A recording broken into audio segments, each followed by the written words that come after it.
Welcome, everyone. It's very nice to see you once again. And welcome to the special Halloween edition of Bhagavad-gita Satsang. I'm Hari-kirtana Das, and it is an honor for me to be here with you and a great pleasure for me to be here with you. I hope that you are having a wonderful day thus far. I hope you've all collected lots of candy. This is actually my favorite holiday of this sort of holiday, which is to say that my favorite holiday on the Western calendar. Because I'm actually kind of a ghoul at heart. And it's not me, I know it's not me, it's the modes. The modes of material nature, they made me this way. It's an interesting holiday because it's a holiday where, first of all, I get to ask you, can you hear me? So please raise your hands. Thank you very much. Okay, I'm glad that I can be heard. Almost forgot about my housekeeping. I'll take care of the rest of that in a moment.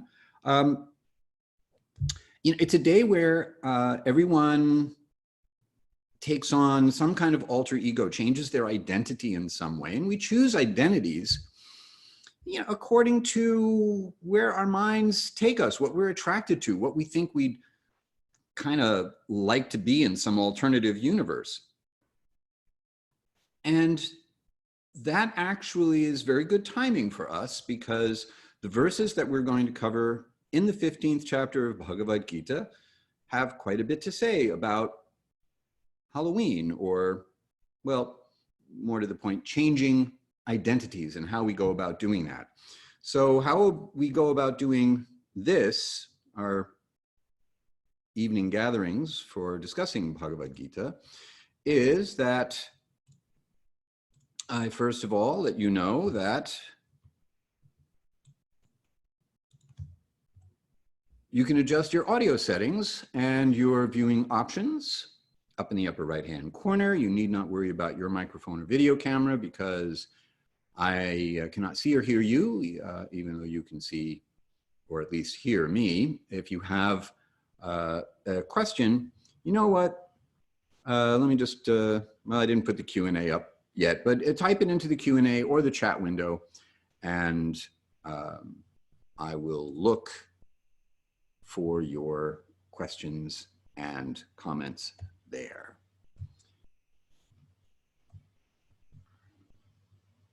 So our last class,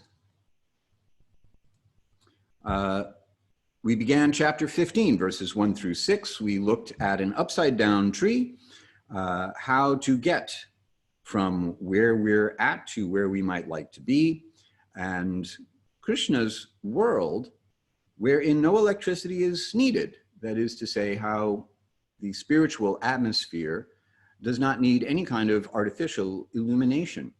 And interestingly, the natural world, our universe, is considered to be lit by unnatural illumination,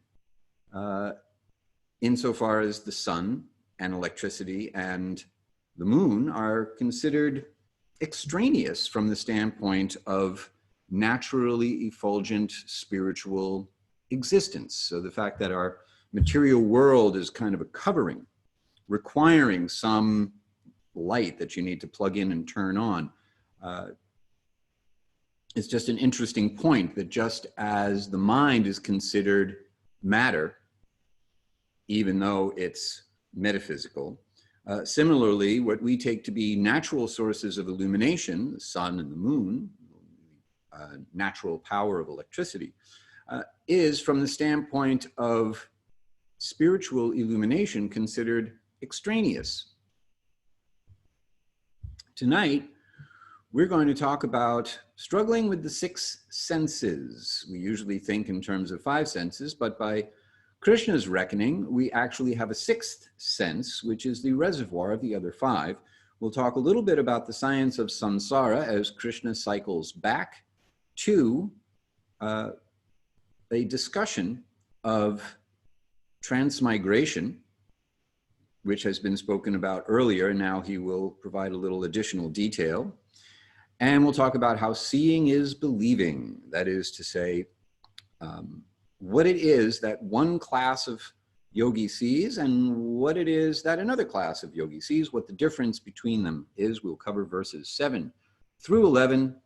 But first, as is our way of doing things, we will chant our invocation mantra. So for some of you who are new to transliterated Sanskrit, Sanskrit rendered in the Roman alphabet with marks that indicate the pronunciation cues, the dot over an M indicates we close our lips at the same time that we close the back of our tongue to the back of the roof of our mouth, making a rather round shape with our mouth. A bar over a vowel indicates an elongated and open version of that vowel. So in this case, an ah instead of an And with that, I will chant this mantra, and if you like, you can chant it back. Om Namo Bhagavate Vasudevaya.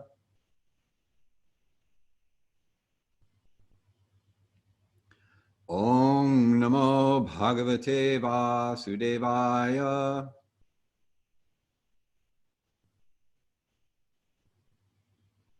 Om Namo Bhagavate Vasudevaya.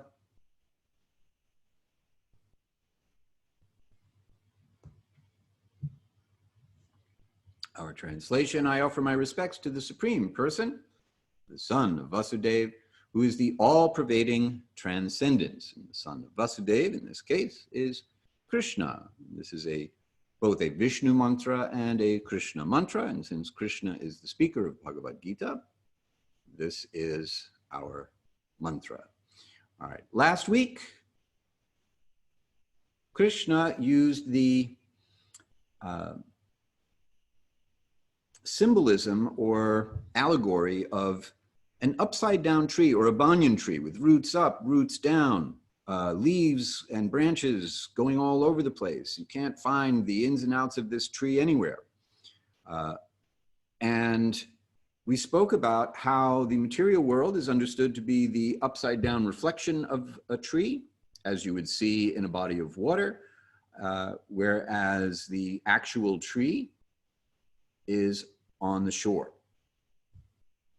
And the distortions in our view of the upside down tree due to the ripples across the water being generated by the wind, the fluctuations of the mind, the changing of the senses. The verse associated with this imagery, the Supreme Personality of Godhead said, it is said that there is an imperishable banyan tree that has its roots upward and its branches down, and whose leaves are the Vedic hymns. One who knows this tree is the knower of the Vedas. So we took a particular close look at the word ashvatam, which is the word Krishna uses specifically to describe this tree. And when we take the word ashvatam apart and put it back together, we find that it means that which will not exist tomorrow. So we have an interesting combination of descriptions. On the one hand, this is an imperishable banyan tree. It is eternal, has always been and will always be. And yet, because of its ever-changing nature, it indicates that which is temporary. So the particular configuration of the tree is that's here right now, is not going to be here tomorrow.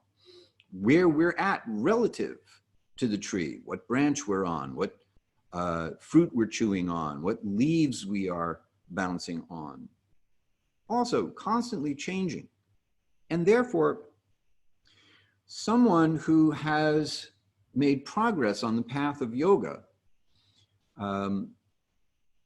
doesn't get invested quite the same way in the goings-on of the material world that someone who's absorbed in material life might get, because someone who can see the nature of this tree by virtue of a two-step process of knowledge.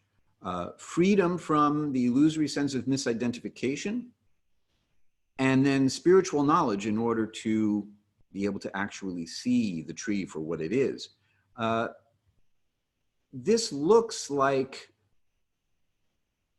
disinterest in the material world that isn't really constructive to someone who's invested in the material world. And this gets us back to our earlier verse about how night and day are different for the materially absorbed and the introspective sage. It's just a different worldview, a different way of looking at the world. And this is why, in my opinion, it's so important to try looking at the world from the point of view of the Bhagavad-gita rather than looking at the Bhagavad-gita through the point of view of the world, because those are two really, really different experiences. So one suggestion to especially those of you who are relatively new to our satsang, when you are reading Bhagavad-gita, do an experiment. Try looking at the world through the lens that the Bhagavad-gita is giving you, however different or odd it may seem compared to the kind of vision you are used to applying to the world. And then after you've done that for a bit, then turn around and look at the Bhagavad-gita through the lens of the world and see if that lens has changed, or see if it's still got the right focus. You know, changing lenses like this is not always easy. You know, I have progressive lenses in my glasses, which I normally wear. I don't wear it for the satsang, just because the light reflects off them. And you know, when you get a new prescription, things look a little weird. It takes a little getting used to. Similarly, looking through the lens of the Bhagavad-gita is also something that may take a little getting used to. And with that, we will move on to verses 7 through 11, translation, and then we'll come back and do our commentary. And I have an anonymous attendee. Thank you very much for joining us. With a question. Is it a matter of dispelling Maya? Please elaborate. Define it.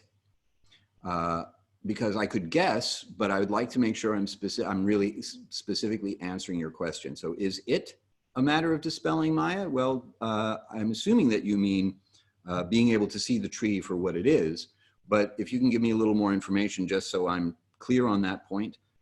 Maya, for those of you who are not as familiar with this Sanskrit term, means that which is not, which makes the tree, as an allegory of the material world, a little bit of a paradox. Because on the one hand, a reflection is, okay, yes, seeing the real tree. So the reflection is, in one sense, not real. It's, in another sense, real. You're actually seeing a reflection. The laws of physics happen, and therefore you see a tree. But you're not seeing the real tree. If you try to climb it, you'd just get wet. It would just be a kind of messy affair. So in that sense, the upside down tree reflected in the pond is Maya, or that which is not, or that which appears to be, but actually isn't.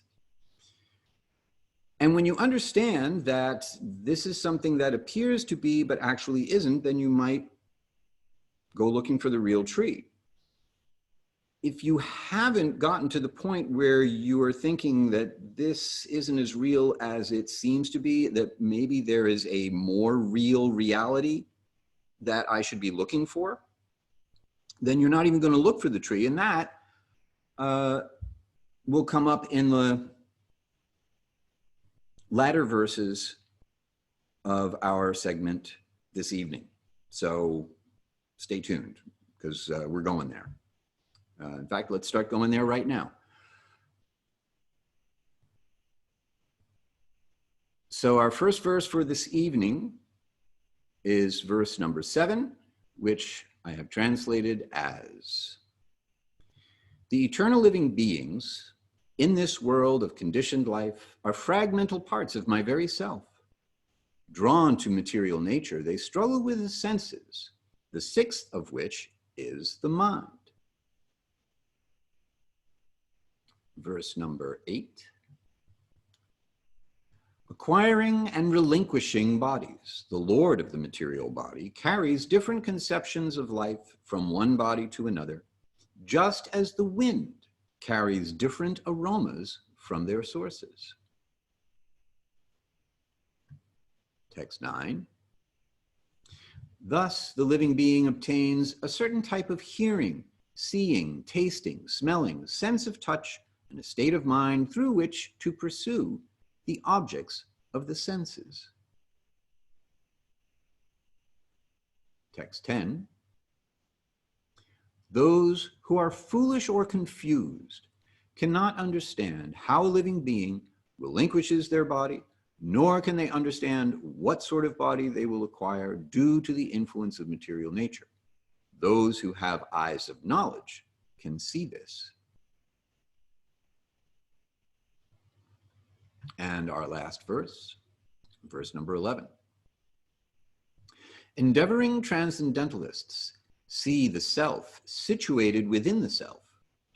Those whose minds have not developed to the point of self-realization, being unaware, cannot see this, though they may try. So as you can see, our last verses deal very directly with the question that we were just looking at. Is seeing the real tree a matter of dispelling Maya? And some people can see the real tree and understand what's going on in the tree and how we are all moving from body to body, place to place on the tree. Others may try to see the tree, but due to a poor fund of knowledge, is a popular phrase to describe this condition. Even though they're looking, they can't see it. So we'll come back to that in a moment. Meanwhile, we'll go back to sharing the screen so that we can chant our first verse for this evening. So once again, this is chapter 15, verse number 7, and I'll explain a little bit about the additional diacritical pronunciation cues that we see here. The accent mark over an S is an SH sound, but an SH sound farther back in your mouth, as opposed to a regular SH sound, sh. So it's a lower pitch because you're drawing your tongue back towards your jaw.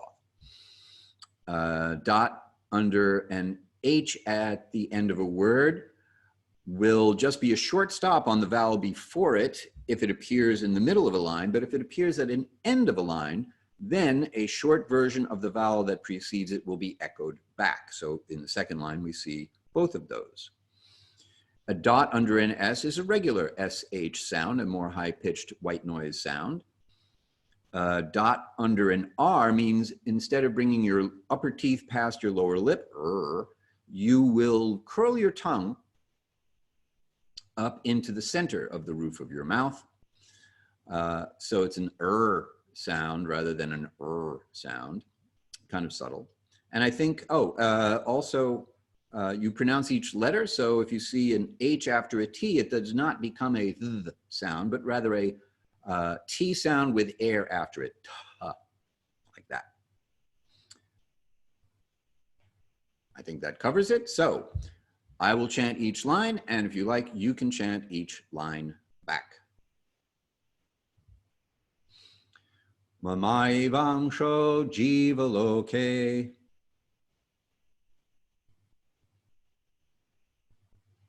jiva bhuta sanatanaha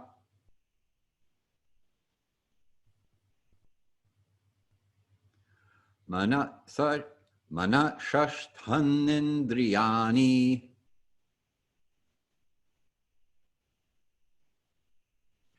prakriti sthani karshati. I have a bit of a tongue twister for this one. Translation once again. The eternal living beings in this world of conditioned life are fragmental parts of my very self. Drawn to material nature, they struggle with the six senses, which include the mind. So here we have a rather interesting proposition. Normally we think that we have five senses for input and output, taking in information, responding to that information, acting on the world. But here, the senses are understood to be six, the sixth one being the mind, the reservoir of the senses. So let's go a little deeper into the word for word of this verse in order to get a deeper understanding. So to start with, mamai vamsho is actually three words merged together by rules of euphonic combination in order to get the cadence right, the number of syllables right in our poetry. So mama, my, eva, certainly, amsha, fragmental particle. So this is a pretty interesting idea because once again, we have a paradox. Spirit cannot be cut into pieces. All the way back in the second chapter of Bhagavad-gita, we heard how Arjuna's concern that he is going to have to cause the death of his relatives and his teacher and his friends is unfounded because it is not possible to destroy the eternal self. And Krishna gives a set of examples about how it can't be cut into pieces, moistened by water, burned by fire, withered by the wind, indestructible. And yet, at the same time, we find that Krishna is describing us as fragmental parts of himself. So that would seem to imply that Krishna himself is fragmented, divided, chopped up into little pieces. And that's actually not the case, because even though we are fragmental parts of Krishna, we are also complete units in and of ourselves. And Krishna himself is not in any way diminished by having an infinite number of infinitesimal parts. So we are both complete individual units of reality. Tattva is a name for a feature of reality, and jiva is a name for an individual spiritual being or a fragmental part. Therefore, jiva tattva is a feature of reality, or us, we are a feature of reality. And then Krishna is the sum total of reality, the source of reality, and in a kind of beyond reality. And there's a invocation verse found in the Isha Upanishad that describes this. Purnat Purnam Udachyate. Whatever emanates from the complete is also complete. So we retain our completeness as we move through this world and as we move not only through different bodies in this life, but through different bodies in a multitude of lives. We, as the self proper, we are indivisible, just as Krishna is indivisible. We have different parts, fragmental parts of ourselves that we can identify in terms of our body, our psychology, and different aspects of ourselves. And Krishna has different aspects of himself and different parts of himself. And yet, Krishna retains his individuality, and we also retain our individuality. Therefore, there is completeness nested in completeness. And this is an eternal situation. This completeness in individuality is confirmed by the word sanatan, which means eternal. So we're not just fragmental particles of reality that can come into being and go out of being. We're eternal parts of the eternal Supreme Person. Jiva loke, so jiva, once again, the individual person. Loka means location, planet, world. So the jivas in this world who are jiva bhuta, that is to say,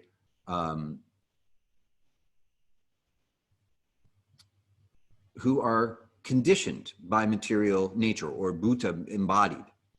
So jiva loke, in the world of conditioned life, and jiva bhuta, living in accordance with conditioning that comes as a result of our contact with material nature. What is the result? Mana shashtanendriyani.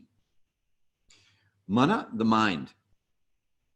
And shashtani means the six. And indriyani means the senses. So the six senses, which include the mind. What's the story with that? Prakriti sthani karshati. Karshati indicates struggling, or you are attracted to, you're presiding over, or you are wrestling with. The senses that are situated in material nature. So this is a very nice, concise summary of our predicament. We're fragmental parts, and because we are very small, we are marginal. We can be influenced by the spiritual nature or by the material nature, and when we are influenced by the material nature, then the senses that we acquire are problematic. We have to work hard to bring those senses into contact with the objects of sense enjoyment. Whereas in our natural state, our spiritual senses are already completely absorbed in spiritual objects of spiritual enjoyment. That's our natural condition. So we have some sense of self-determination. We have some power of self-determination, and that independence, or that capacity for self-determination, can bring us into a deeper level of entanglement with our material senses, or bring us toward a liberated state of awakening our spiritual senses. And it's really just a matter of, what do we know about our situation, or what do we understand about our situation, and then what do we want to do about it? But in either case, whether we are conditioned or liberated, we're eternally individuals and qualitatively spiritual, same as the whole of which we are a part. So let me know if you have any questions or comments about our first verse, and I will, while I anxiously await your questions and comments, move on to our second verse. So once again, the translation. Acquiring and relinquishing bodies, the Lord of the material body carries different conceptions of life from one body to another, just as the wind carries different aromas from their sources. Now, this verse makes me think that Krishna has a sense of humor. He uses the word Ishvara to describe the knower of the field. That is to say, the person, the individual person within the material body, who, as I just said, has some independence or sense of some capability of self-determination. But this is the Lord with a lowercase l. Krishna is not speaking about himself, nor is he speaking about the Paramatma here.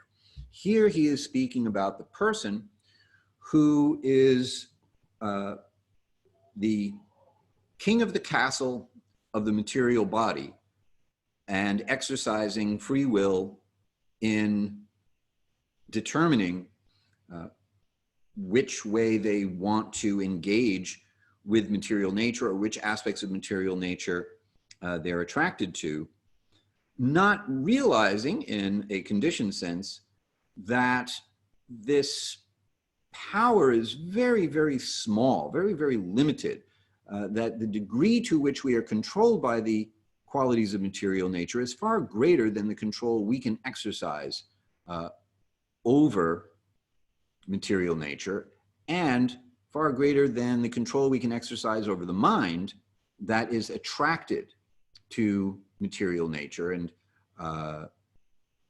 impels us towards the objects of the senses by virtue of the desires of the senses. And if you don't believe me, try to control your mind and your senses and let me know how you do.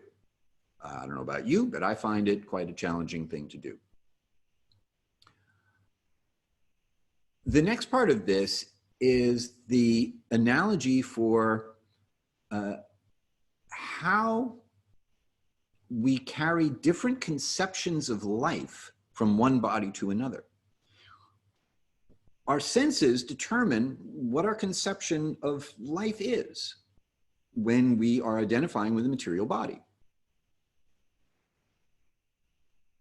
And therefore, the material body carries different conceptions, how the Lord of the body carries different conceptions of life from one body to another, means we have the capacity to develop varieties of sets of senses based on our conception of life. And the comparison here is as the wind carries different aromas from their sources. So these different conceptions of life arise from qualities of material nature that we're in contact with. And we pick up a particular conception of life, just as air moving past, say, a flower, giving off a scent, will pick up that scent and carry it. The air does not become the aroma. The aroma is a quality that gets attached to the air. Similarly, we don't become the qualities of material nature that we acquire, but rather the qualities become attached to us and we carry them with us the same way that air carries an aroma. Another way to think about it is oil on water. If oil is in water, the oil and water won't mix. The shape of the oil will change according to the shape of the water. It'll move, it'll carry the oil. But the water and the oil never become one. So similarly, the soul, the self, is like the oil that never really mixes with the water, even though the water carries it and changes its shape. Back in the 8th chapter, Krishna spoke about this topic as well, when he said to Arjuna that whatever state of being one remembers at the end of one's life, that state of being they'll carry into their next life. For one is certain to attain whatever state of being one's mind is absorbed in. So this is a further elaboration on this idea that we go where our minds take us, and as our minds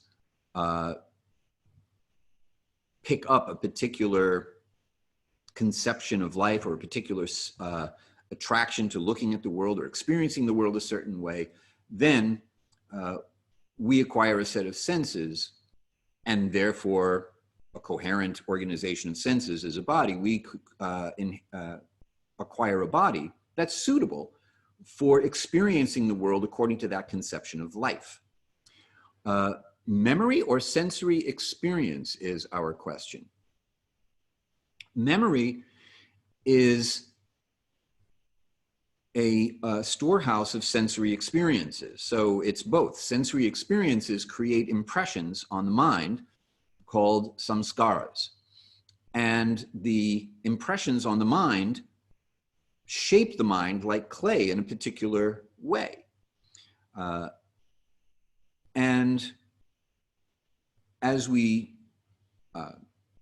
contemplate a particular object that caused a particular impression on the mind, we remember that thing. And if it's positive, then we gravitate towards that. And if it's negative, we gravitate away from it.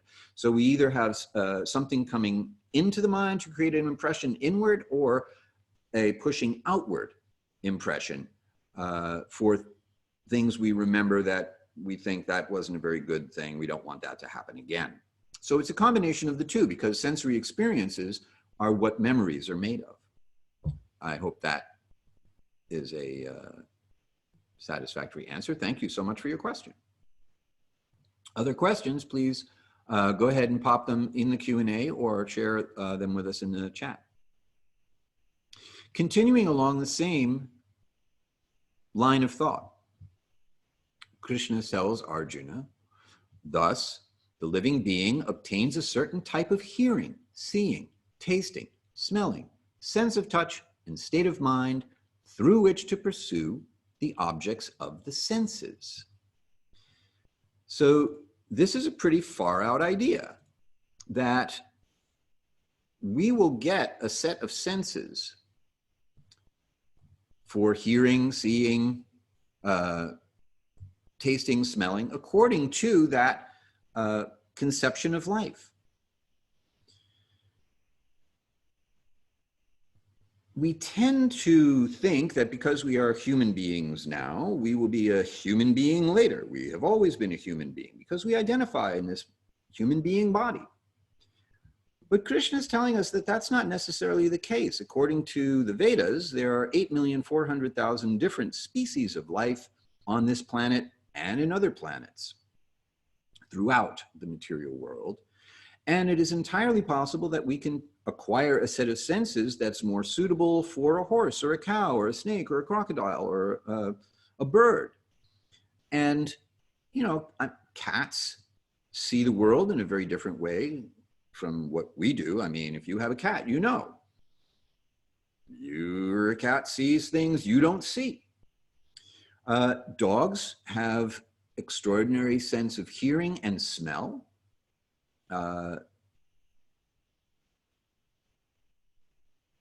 So the bandwidth of sensory experience and the knowledge that goes with that sensory experience can really change. You know, we have a lot of deer in Glover Park, right behind our apartment complex here in Washington. And in the evening, they come up onto the grounds and they know which plants taste good. And if we were to eat those same plants raw, like the way they do, we'd think that's pretty yucky. But they think it tastes great. We had a very big tree in the back of the property that was very, very old. And the deer never went near it. And we recently found out why. It's because it was breaking. It was actually going to split. And it started to split. And part of it, a large part of it broke off. Fortunately, it landed in a perfect place to not do any damage to any person or thing. But we had to have a company come and take the tree down. Well, the deer, their senses could pick up that this old tree was about to fall down. They weren't going to get anywhere near it. It was only after the fact that we realized, you know, those deer never went anywhere near that tree. So any kind of species of life is possible for a living being based on the kind of senses they acquire, and the kind of objects that they pursue will be different according to the kind of senses that we have.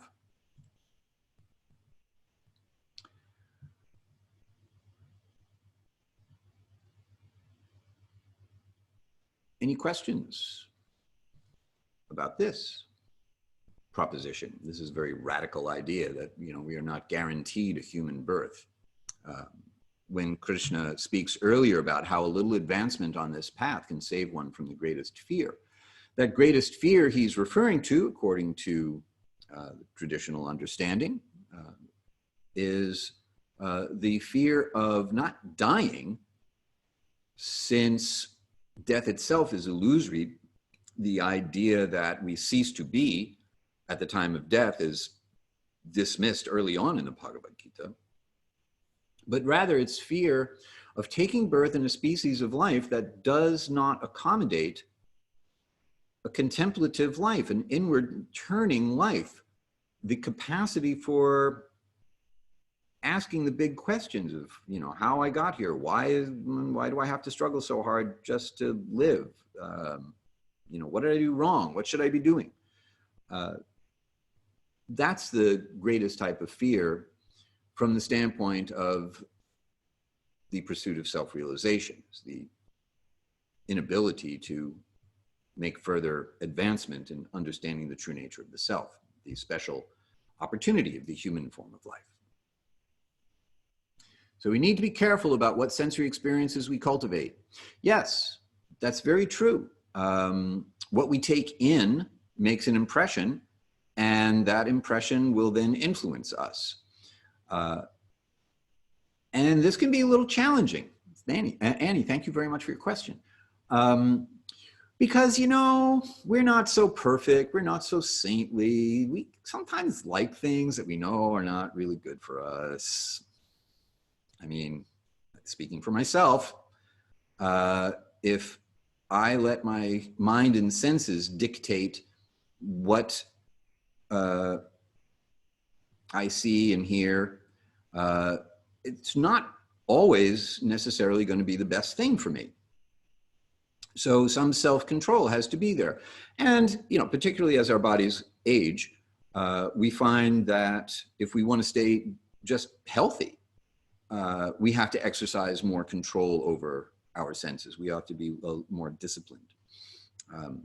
So, yeah, it's kind of like the same idea of be careful what you ask for because you might get it. Be careful what you take into your body because you are what you eat. Be careful of what you feed your mind because that's going to influence the shape of your mind. And we go where our minds take us. So if we want to go to a transcendental place, if we want our consciousness to be elevated and our hearts purified, then it's incumbent upon us to expose our senses on a regular basis, and Krishna recommends an ongoing, constant basis, to those things which elevate the consciousness and purify the heart. And when we're conditioned, it's kind of like having a sickness. It's kind of like a diseased condition. And medicine usually doesn't taste good. The classical example is that if one has jaundice, then the cure for jaundice is rock candy, sugar. And if you have jaundice, then sugar tastes really bad.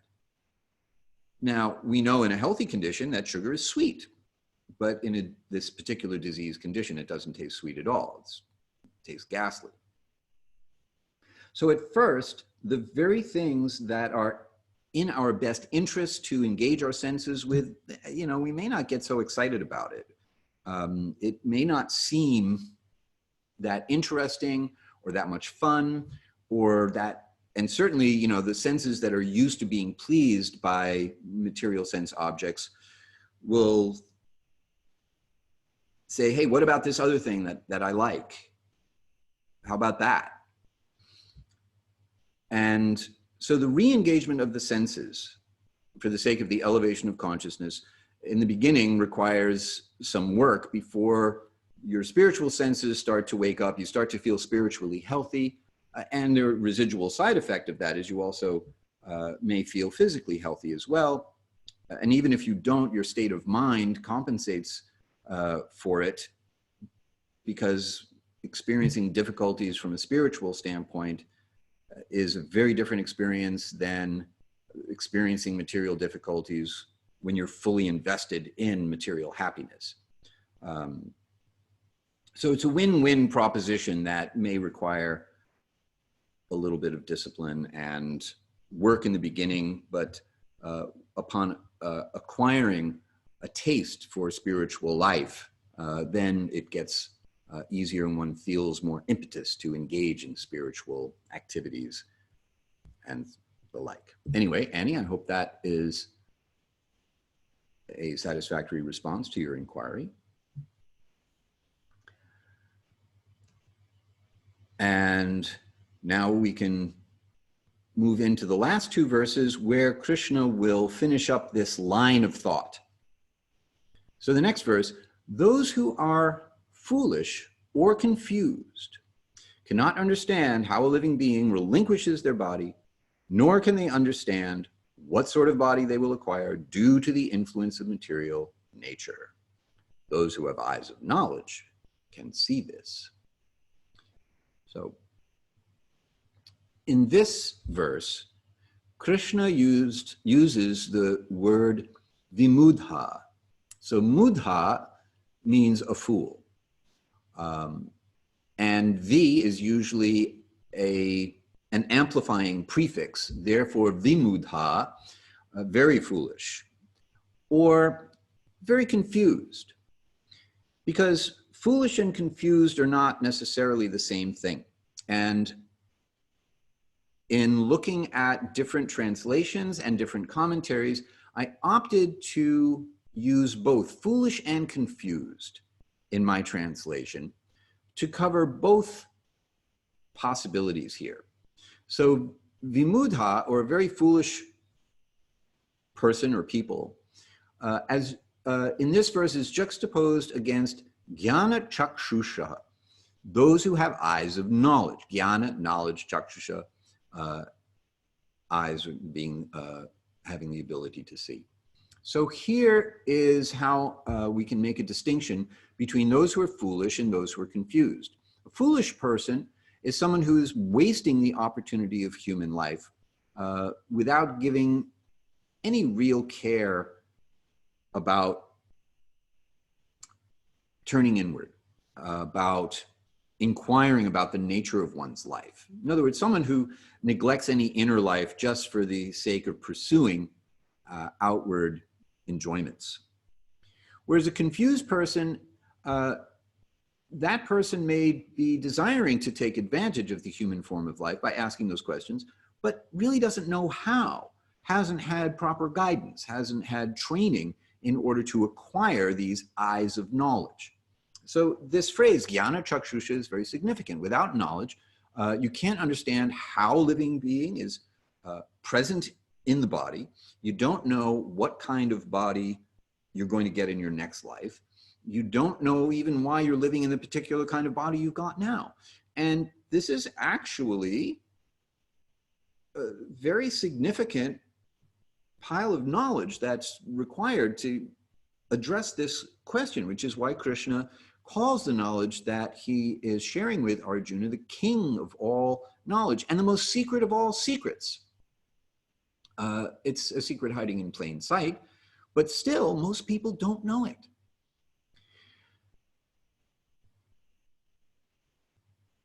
Earlier in the chapter, in the Gita, back in the 7th chapter, Krishna used this same phrase, mudha, in describing 4 different kinds of people who do not approach him, do not offer themselves to him, who don't ever engage in what Patanjali calls Ishvara pranidhana, offering them one's life to the Supreme Person.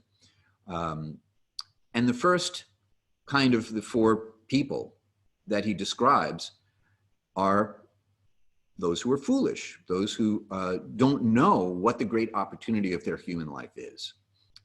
And instead of inquiring about self-realization and trying to understand the true nature of the self, they're people who simply work very, very hard with the aim of enjoying the fruits of their labor. The typical example of this is a donkey or an ass, an animal that works very hard, doesn't really understand like why they're working, who they're working for.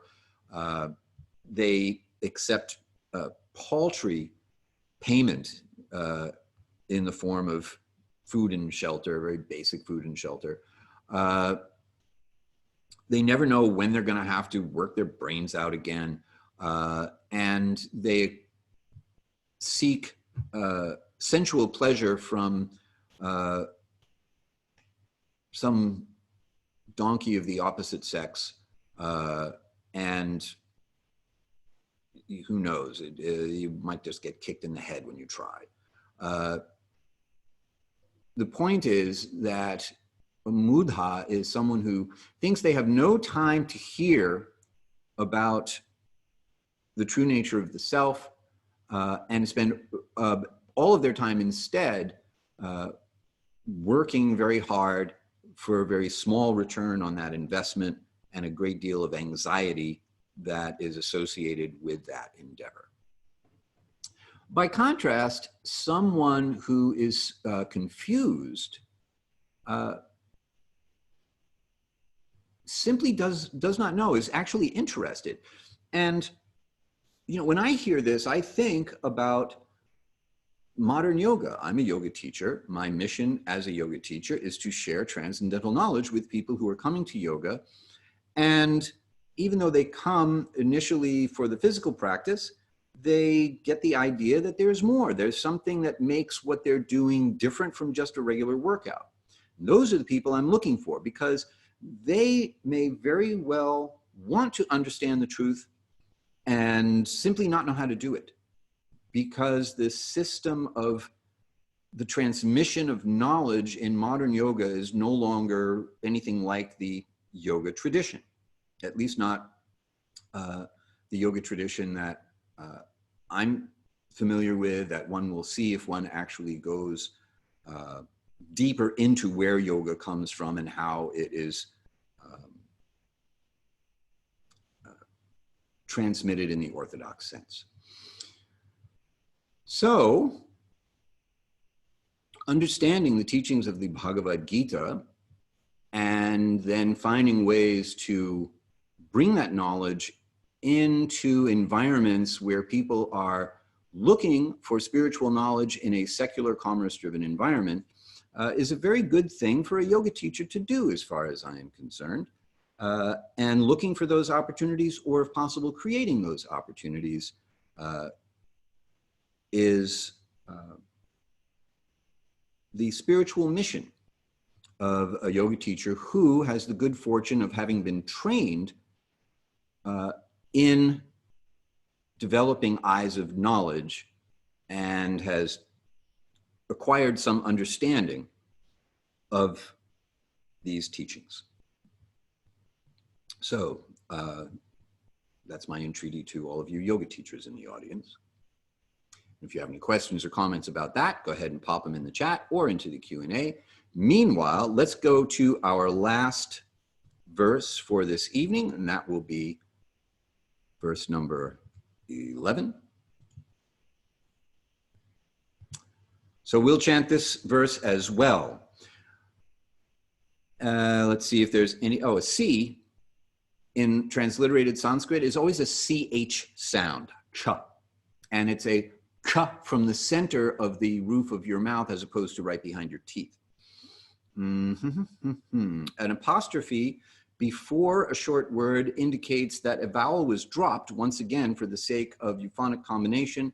So the vowel at the end of a word merges into the next word when you see an apostrophe and then nothing really underneath it.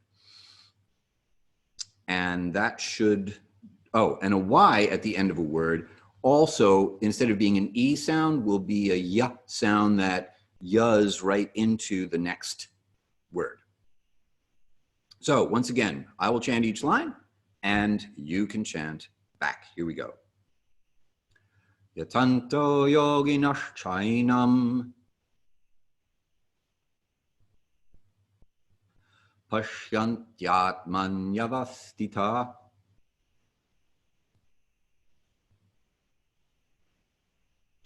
Yatanto pyakritatmano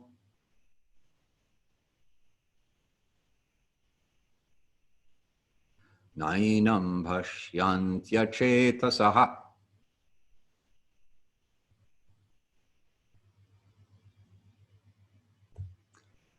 Translation. Endeavoring transcendentalists see the self situated within the self. Those whose minds have not developed to the point of self-realization, being unaware, cannot see this, though they may try. So this is kind of finishing up the thought from before. Let's take a closer look at this verse, yatanto yoginash. So endeavoring transcendentalists, those who are seriously on the path of yoga, they can see the self within the self. So for those of you who are listening rather than watching, the translation here was a capital S on the first self and a lowercase s on the second self. Because remember, there are two selves in here. There's the, or you can think of it actually as three. There's the conditioned identity or psychology that we acquire. There is the self with a lowercase s, who is the person who has acquired that sense of identity. And then there is the self with the capital S, the supreme self, the param atma within the heart. So here, yatanto yoginash, endeavoring transcendentalists who have a higher understanding, see the supreme self within the individual self. Whereas yatanto pyakritatmano, those who are endeavoring on the path of yoga, but have not yet attained this level of self-realization or understanding, whose minds have not developed to that point yet, even though they look, they don't see. So this is a further elaboration on this same point, that yatanto pyakritatmana is a way to think about people who are attracted to the path of yoga, but have yet to develop or hear from someone who can actually explain how this is all working. That is to say, what are the deeper understandings of yoga that give us insight into the nature of the self and the nature of the relationship of the self to the material body that we have acquired, and how the transmigration of the soul works. So that takes us to the end for this evening. We have covered chapter 15, the Yoga of the Supreme Person, verses 7 through 11.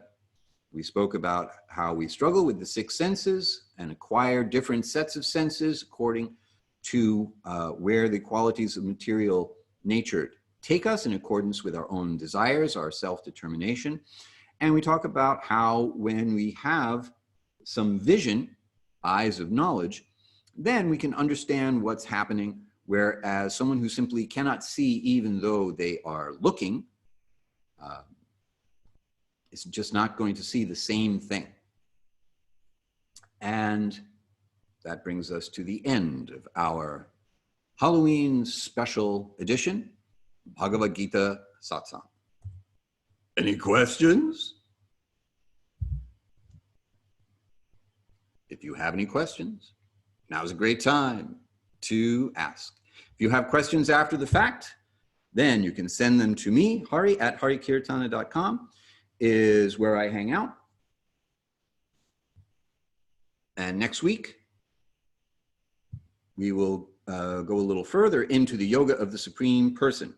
We'll talk about important things to know, more important things to know, and the most important thing to know. We'll cover verses 12 through 15, 15 being one of the most important verses and most quoted verses in the Bhagavad-gita, hence the most important thing to know. And that wraps it up for this evening. So thank you all very, very much for being here. I am going to get ready to do my trick-or-treating. So I'm going to put on my costume. There we go. Ah, there. What do you think? My alter ego according to qualities of material nature that I have acquired. Thank you all very much for being here. It's always a great honor to have you here with me, and a great pleasure for me to be able to spend this time with you. I hope you have a wonderful rest of your Halloween evening, and I look forward to seeing you all next time. Ending meeting for all.